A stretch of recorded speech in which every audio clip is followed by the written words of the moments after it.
my skin feels like at 3 in the morning when the beat feels right. Bonjour à tous les amis, j'espère que vous allez bien. On se retrouve aujourd'hui pour une nouvelle vidéo. Cette semaine, j'ai décidé de vous réaliser une vidéo sur la décoloration à faire chez soi. J'espère que la vidéo vous plaira et vous viendra en aide. C'est parti.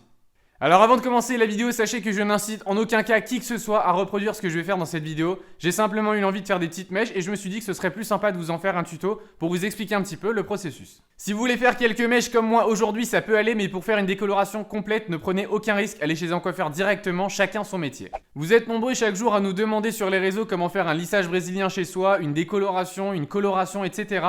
Et comme je sais que malgré le fait qu'on vous le déconseille à chaque fois, certains le font quand même, je vais essayer de vous expliquer en détail comment bien le réaliser sans faire trop de dégâts. Vous allez avoir quand même quelques précautions à prendre. Vous pouvez réaliser la décoloration sur cheveux légèrement gras, c'est encore mieux. Ça permettra à votre cheveu d'avoir un petit peu de protection et d'être moins agressé par la décoloration. Surtout, soyez sûr de la couleur que vous allez obtenir. Je vous conseille toujours de faire un essai sur une mèche pour voir ce que ça va donner avant de faire tous vos cheveux et de vous rendre compte que ça donne du orange cendré tout moche. Ça serait vraiment dommage. Donc mon but pour aujourd'hui, ça va être de faire des petites mèches couleur camel pour apporter un petit peu de relief sur ma coiffure. C'est l'été, c'est sympa, donc je tente le truc. Pour ce faire, je vais avoir besoin de faire une décoloration et j'ai donc un kit de décoloration à faire chez soi. Sachez que ce kit se vend partout en grande surface avec les dosages prédéfinis. Pour les personnes qui souhaitent réaliser leur mélange à partir d'une poudre décolorante, vous le pouvez, mais je vous le déconseille très fortement. Sachez que les dosages sont très importants et déjà que le produit est agressif quand il est bien dosé, je vous laisse imaginer les dégâts si le dosage est raté. Alors sachez que dans ce kit, un bonnet est fourni, mais je ne vais pas l'utiliser, c'est celui-ci. Je vais plutôt utiliser celui-là qui est en plastique, qui sera bien plus simple.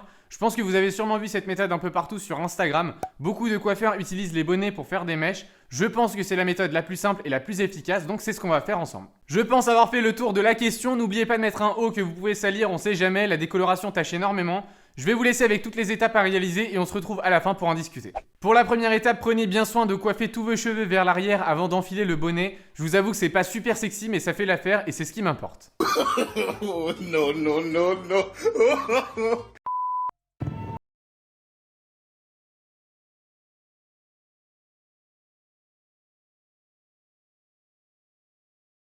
Pour la deuxième étape, on va venir sortir les mèches du bonnet qu'on souhaite décolorer. Ici, ça va dépendre de vos préférences. Si vous voulez des mèches assez épaisses, vous allez tirer plus de cheveux très près l'un de l'autre. A l'inverse, si vous voulez des mèches un petit peu discrètes comme moi, vous allez tirer des mèches plus fines, plus espacées. Feeling like I gotta get it right now. Moving like a killer in the darkness out of sight now. On another level, so the devil wanna fight now. Growing up dirt broke, but it's looking bright now. Bitches on the pipe now, want the dick right now. But I can't fade, taking shots with the sight down. Yeah, I could've died that day, but I guess God don't ride that way. Chilling in the cut, getting high all day. With a couple bad bitches, I'ma do it my way. On en vient à l'étape 3. Une fois que vos mèches sont choisies, vous allez passer un dernier coup de peigne et vous commencez à appliquer le produit sur l'ensemble des mèches de manière homogène.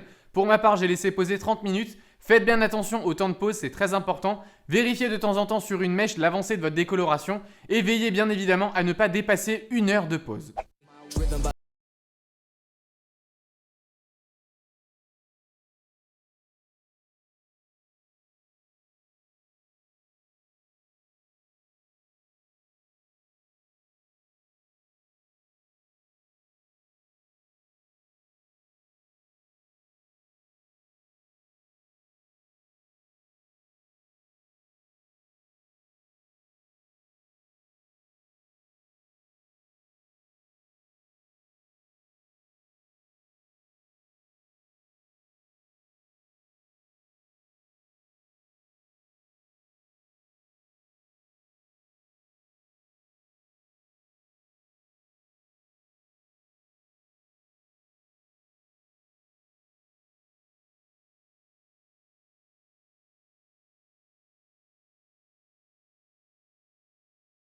that three.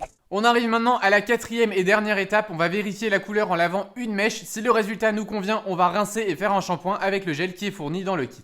La team, voilà le résultat, j'ai séché mes cheveux, on n'est pas loin du résultat souhaité donc je suis super content. Pour les personnes qui auraient du mal à obtenir une couleur satisfaisante, je vous conseille de ne pas enchaîner avec une couleur dans la foulée, c'est la pire chose à faire. Faut savoir qu'une fois votre cheveu décoloré, c'est pas simple de revenir à votre couleur naturelle, ça peut prendre parfois un peu de temps et abîmer vos cheveux. Au passage, c'est pourquoi on déconseille énormément aux plus jeunes d'entre vous de faire des décolorations. Les amis, on arrive au terme de cette vidéo, j'espère qu'il vous aura plu. N'hésitez pas à me donner votre avis sur le résultat final. Dites-moi vraiment ce que vous en pensez. Pour tous les nouveaux, n'hésitez pas à vous abonner à la chaîne si ce n'est pas encore fait. Le concours pour gagner une paire de Yeezy Zebra est disponible sur notre compte Instagram. Et pour tous les autres, comme d'habitude, vous pouvez nous suivre sur tous nos réseaux sociaux. Nos liens se trouvent en barre d'infos. Quant à moi, je vous dis à très vite dans une nouvelle vidéo. Prenez soin de vous. Bye!